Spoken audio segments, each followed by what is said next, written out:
Je salue Yves Lefebvre, qui est secrétaire général d'unité SGP Police. Je le dis à chaque fois, j'ai une pensée pour les forces de l'ordre qui sont sur le terrain, pour les gens que vous défendez, pour ce policier qui a été lynché.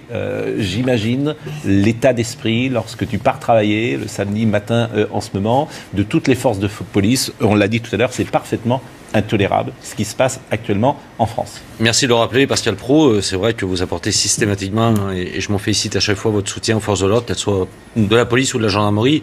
Ça devient de plus en plus compliqué parce qu'il y a la fatigue. Il y a la fatigue et il y a une déclinaison de la violence qui est apparue, je dirais, quasiment nouvelle du moins dans son format ces derniers temps. On a vu le passage à tabac des motards à l'angle d'une rue perpendiculaire aux Champs-Élysées. On a vu ce qui s'est passé samedi.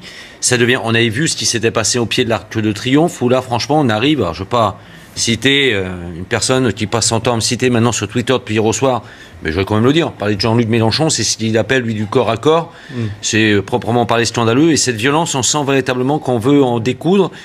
Et au-delà même des images de ce boxeur identifié qui frappe le bouclier, le casque, qui tente d'atteindre, il y a surtout les images du même individu quand il arrose de coups de pied à terre un autre gendarme mobile.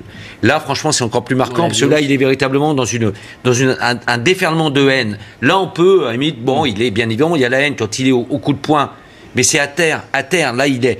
C'est encore pire, c'est encore plus humiliant par rapport à ça. Alors je voudrais qu'on voit peut-être le sujet de Quentin Berichet. Quentin Berichet qui lui-même est journaliste et a dû subir les attaques des manifestants samedi. Et on le salue évidemment, Quentin, parce qu'il a vécu une journée particulièrement éprouvante.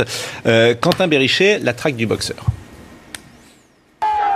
L'image a fait le tour des réseaux sociaux. Samedi, la traque du boxeur lynchant un agent de police commence quelques minutes seulement après l'agression. Très rapidement, le profil d'un ancien boxeur professionnel ressort. Une fois identifié, c'est au tour du syndicat des commissaires de police de dévoiler son identité. Dans un tweet, le syndicat diffuse une photo du suspect sur un ring, tout en prévenant l'intéressé. Pour un boxeur, vous ne respectez apparemment pas beaucoup de règles. Nous allons vous apprendre celles du code pénal. Depuis, l'individu est toujours recherché. Mais les autorités l'assurent. Tout sera mis en œuvre pour l'interpeller. Une fois effectivement que l'individu est localisé et on sait où il est domicilié, il faut encore le trouver. Une fois que ça c'est fait, on enverra, vous inquiétez pas, des fonctionnaires de police en quantité assez nombreuse pour que l'individu n'ait même pas idée de se rebeller comme il a pu le faire et qu'il n'ait aucune tentative de violence à notre égard. S'il est reconnu coupable, le suspect est passible d'une peine d'emprisonnement.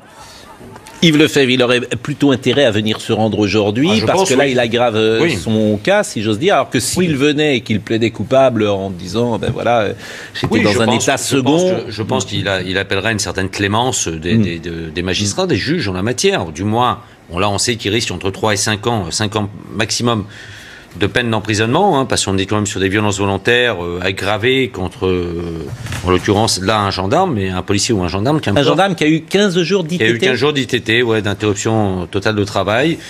Pour le moment, parce que bon, effectivement, et là on parle du gendarme qui était à terre, celui qui a pris les 15 jours d'ITT. C'est pas celui qui est frappé. A priori, je pense pas que ce soit celui, mais là, il n'y a pas eu trop de fuite d'informations.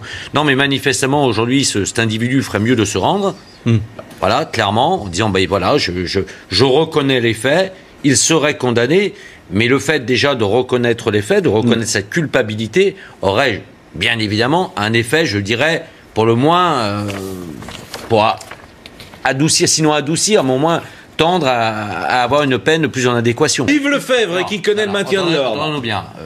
Je vais tenter à un moment donné de me comporter en tant que syndicaliste objectif et analyser le maintien de l'ordre. On a des maintiens de l'ordre qui ont complètement foiré. Celui où on a voulu, à un moment donné, interdire les Champs-Élysées, c'était, je crois, l'acte 3 ou l'acte 4, peut-être, on en a rendu à tellement. Samedi, le maintien de l'ordre n'a pas foiré. Pas plus qu'il avait foiré depuis qu'on a obtenu des mesures, notamment de pré-filtrage, de pré-contrôle. Simplement, là... Vous me faites peur. Non. Samedi, le maintien de l'ordre n'a pas foiré. On ne peut pas protéger un ministère, alors. Samedi. Non, mais ne mélangeons pas tout. Entre le maintien de l'ordre et les gardes des institutions de la République, que sont notamment les ministères. Oui. Ce n'est pas du tout la même chose. Ceci étant, samedi, nous avions 13 forces mobiles sur Paris. 10 compagnie républicaine de sécurité, 3 escadrons de gendarmes mobiles. Mais moi, le premier, madame, si Castaner dit on en remet encore 50, mais je monte au créneau, parce que mes collègues n'en peuvent plus. Le mouvement s'inscrit dans la durée. Là, on était sur des manifestations déclarées, qui, somme toute, se sont très bien passées, jusqu'au moment où ça dégénère sur la passerelle à côté de l'Assemblée nationale. Le souci qu'on a derrière, c'est qu'il faut qu'on réussisse, à un moment donné, à trouver la solution. Alors, mes collègues du syndicat Alliance ont parlé d'un fichier des personnes ayant commis des violences. Ou pourquoi pas. Vous parlez du gouvernement. Oui. Moi, j'ai stigmatisé, en l'occurrence, le ministre porte-parole qui a vu son ministère attaqué. Mais j'ai aussi stigmatisé Jean-Luc Mélenchon, qui parle d'un corps à corps, qui n'a eu de cesse, depuis l'arrestation de Drouet la semaine dernière, de jeter des bidons d'essence sur du barbecue. Il n'a fait que ça, Drouet, Mélenchon. Alors après, on s'étonne, mais...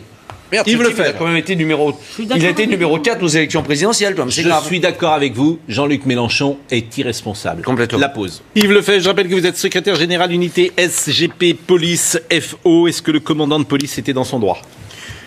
Au vu des images, au vu des éléments en ma possession, oui. Pourquoi? Parce que le commandant de police intervient à la tête de ses hommes, d'ailleurs, faut le noter, hein, parce que souvent, moi le premier, je reproche aux pseudo-responsables hiérarchiques d'être souvent derrière, très loin derrière. Lui, il est devant.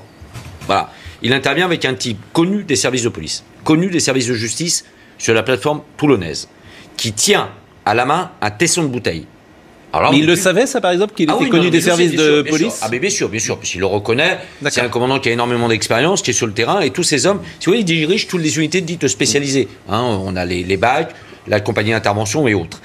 Donc là, il intervient, lui, pour le neutraliser, ce type. Il intervient, il prend, passez-moi l'expression, c'est patin, le commandant. Il dit, si on a un qui doit le neutraliser, c'est moi. J'y vais, je suis le chef, j'y vais. Il lui assène, c'est vrai, plusieurs coups au visage. Et quand il le dit lui-même, il le dit très clairement, et ça m'a été confirmé par un de mes représentants toulonnais il y a quelques instants avant d'arriver sur le plateau, quand il lui assène les 2 derniers coups, il ne sait toujours pas s'il a lâché le tesson ou pas. Il faut aussi remettre dans le contexte. Le commandant, quelques instants auparavant, a été passé lui-même à tabac. Donc on met ça dans une continuité. Moi, ce que je déplore, et on le disait tout à l'heure pendant la pause, c'est que certaines chaînes info ont fait un parallèle depuis hier. C'est pas les chaînes info d'ailleurs, c'est les réseaux sociaux. Pour les réseaux sociaux, mais aussi certaines chaînes. J'irais même au-delà de certaines chaînes info, même des chaînes d'amplitude, je dirais, nationale aux 13 heures. Ont mis en parallèle les images du boxeur qui passe à tabac, à coups de pied, à coups de poing, et le flic qui, lui, dans l'exercice d'une mission, preuve en est faite. Pour l'instant, on va laisser l'enquête de l'IGPN aller jusqu'au bout.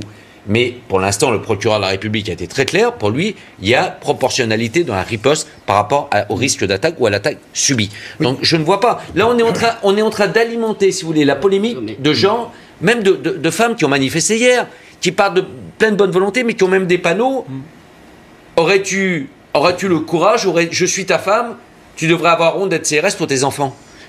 J'ai vu ce panneau de mes propres yeux hier. Parce que c'est le monde à l'envers. On n'interne pas les casseurs. Encore, c'est un classique. Maintenant, on va interner la police. Pas tous ensemble, écoutez. Jacques, allez-y. C'est le monde à l'envers. On n'interne pas les casseurs et maintenant on va interner un policier qui fait son métier. Faut arrêter.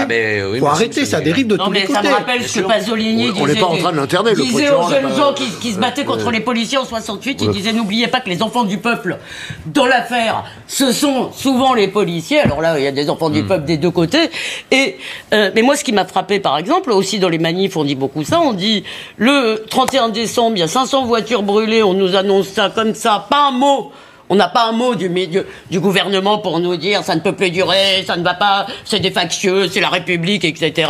Si vous voulez, et on nous explique que la République est menacée par les gilets jaunes. Donc, si vous voulez, il y a un petit problème. Pour répondre à ça, moi je suis très clair. Hein. Bien évidemment, il y a les casseurs, il y a ces voyous. Et là, on parle véritablement de casseurs infiltrés, parce qu'on n'est même pas sur les pilleurs de banlieue, là. Vraiment sur du casseur pur et simple. Mais il y a 3 politiques que moi je stigmatise par rapport à la semaine dernière. J'ai cité Mélenchon tout à l'heure. Je parle de Gilbert Collin. Et je parle de Griveaux. Vous parlez de Griveaux, oui. Oui, bien sûr. Quand on est ministre, porte-parole du gouvernement, et qu'on remet lui aussi, elle est de l'essence sur le feu. Vendredi, vous trouvez qu'il a mis de l'huile sur le feu? Bien sûr qu'il en met. Là, c'est pour ça. On va rappeler, c'est son tweet, c'est à travers son tweet, sa déclaration peut-être? Oui, aussi. Rappelez ce qu'il a dit, parce que je suis pas sûr que tout le monde s'en souvienne précisément. il parle il a des propos, je les ai plus tous en mémoire, mais enfin il a des propos assez injurieux quand même, ou qui peuvent être interprétés comme étant injurieux. C'est le mot factieux. Oui, le mot factieux, c'est pas lui où il l'emploie, il est employé avant, je crois. Et puis il comprend rien, il dit ces gens-là contestent la légitimité du gouvernement, mais c'est tout le problème depuis le début. Moi je vous annonce, ça va continuer. Bien sûr, malheureusement, je crains que vous ayez raison. Mais comment on fait? Il nous faut des centaines, sinon des milliers de policiers supplémentaires. Parce que quand on va... Non mais samedi prochain. Non mais samedi prochain, très clairement...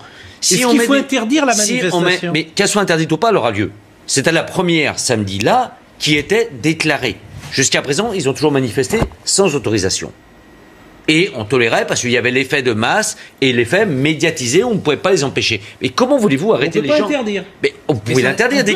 Pascal, on peut pas l'empêcher. Dès lors qu'elle n'est pas déclarée, elle est par le fait interdite. Oui. Mais est-ce qu'on peut l'empêcher, oui ou non? Non, certainement pas, de par l'impact médiatique, de par l'impact de la masse, quand bien même il n'y avait que 50 000 personnes. D'accord. Dernière chose, est-ce que vous reconnaissez des violences excessives de la part des policiers? Non. Non, absolument pas. Absolument pas. La preuve en est, bon, tout à l'heure mon collègue d'Alliance le disait, on est ultra contrôlé, et jusqu'à présent, tous les actes de riposte des policiers ont toujours été proportionnel à l'attaque subie. Il y a eu une image qui est tournée, on avait parlé ici, qu'on voyait une dame poussée par des CRS et autres. Mais c'était un montage de toutes pièces. Merci Yves Lefebvre. Merci à vous. Retrouvez toute notre actualité sur videopolice.com, la chaîne YouTube d'Unité SGP Police.